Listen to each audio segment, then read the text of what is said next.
मध्य प्रदेश के छतरपुर का बागेश्वर धाम इन दिनों खूब चर्चाओं में है। उसके पीठाधीश्वर धीरेन्द्र कृष्ण शास्त्री भी चर्चा में रहते हैं। टीवी पर उनके इंटरव्यू खूब होते हैं, नेता उनके दर पर लाइन लगा लेते हैं, लेकिन अब कुछ विवाद भी उनका पीछा कर रहे हैं। माना यह जा रहा है कि बागेश्वर धाम के आसपास कुछ लोग जमीन कब्जे कर रहे हैं। इसके अलावा अब एक ताजा मामला आया है जहां पर एक महिला की मृत्यु हो गई। दरअसल वो महिला किडनी की बीमारी से पीड़ित थी और उसके इलाज के लिए वो उसका पति बागेश्वर धाम लेकर आया था, लेकिन वो अर्जी लगाती इससे पहले ही उसकी मृत्यु हो गई, जिसके बाद तमाम तरह की चर्चाएं जन्म ले चुकी हैं। नमस्कार, मेरा नाम है कुलदीप द्विवेदी और आप देख रहे हैं वन इंडिया हिंदी। दरअसल पिछले काफी दिनों से धीरेन्द्र कृष्ण शास्त्री इस नाम से चर्चित हैं क्योंकि उनका बागेश्वर धाम चमत्कारिक ऊर्जाओं से लैस है। चमत्कार वहां पर खूब होते हैं, जिसके ऊपर कृपा है हनुमान जी की। बागेश्वर धाम के पीठाधीश्वर धीरेन्द्र कृष्ण शास्त्री खुद कहते हैं कि उनके ऊपर भगवान हनुमान का आशीर्वाद है। वो लोगों की परेशानियों को सुलझाने का दावा करते हैं। इतना ही नहीं, जब उनके भक्त उनको समस्याएं बताते हैं तो बाकायदा उसको वो अपने एक लेटर पैड पर लिखकर उनकी समस्याएं बता देते हैं। उनके नाम से लेकर उनके रिश्तेदारों तक की कहानी वो बयां कर देते हैं। लेकिन इसके इतर एक नया मामला आया है कि यहाँ पर एक महिला अपना इलाज कराने के लिए पहुंची थी। उसका पति उसके साथ में था। अर्जियां लगाई थी, लेकिन अर्जी में सुनवाई होने से पहले ही उसकी मृत्यु हो गई।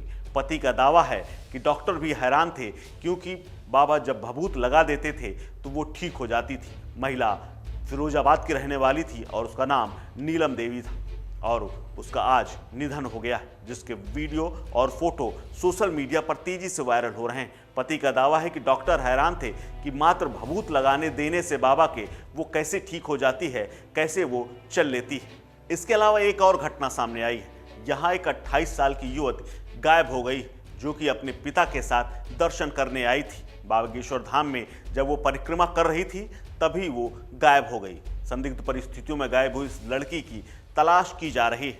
पिता ने पुलिस में बाकायदा इसकी कंप्लेंट कर दी है और पुलिस उसको ढूंढ रही है। इसके अलावा एक और पहले भी एक महिला गायब हो चुकी है। महिला चित्रकूट से अपने पति के साथ गई थी।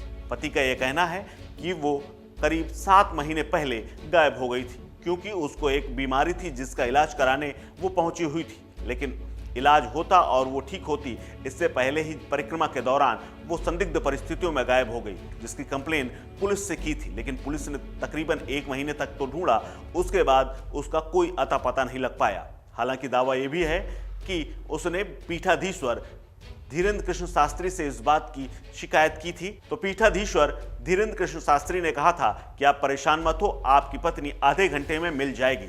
लेकिन 7 महीने बीतने के बाद भी चित्रकूट के उस पति की पत्नी अब तक नहीं मिल पाई। इसके अलावा एक और बात सामने आई है। बीते दिनों धीरेन्द्र कृष्ण शास्त्री ने एक प्रेस कॉन्फ्रेंस की थी। उस दौरान यहां से 2 गाड़ियां गायब हो गई थी जिनका पता भी पुलिस अब तक नहीं लगा पाई। कहा यह जा रहा है कि इस तरह की घटनाएं बाबा धाम के आसपास लगातार हो रही।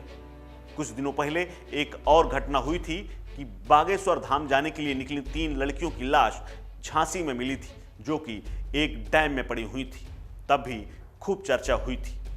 अब इस नए मामले के बाद भी बागेश्वर धाम चर्चाओं में है। आखिर इससे पीछे क्या कारण है, इसके लिए पुलिस को सूचना दे दी गई है। इस खबर में फिलहाल इतना ही। अपडेट्स के लिए बने रहिए वन इंडिया हिंदी के साथ। नमस्कार।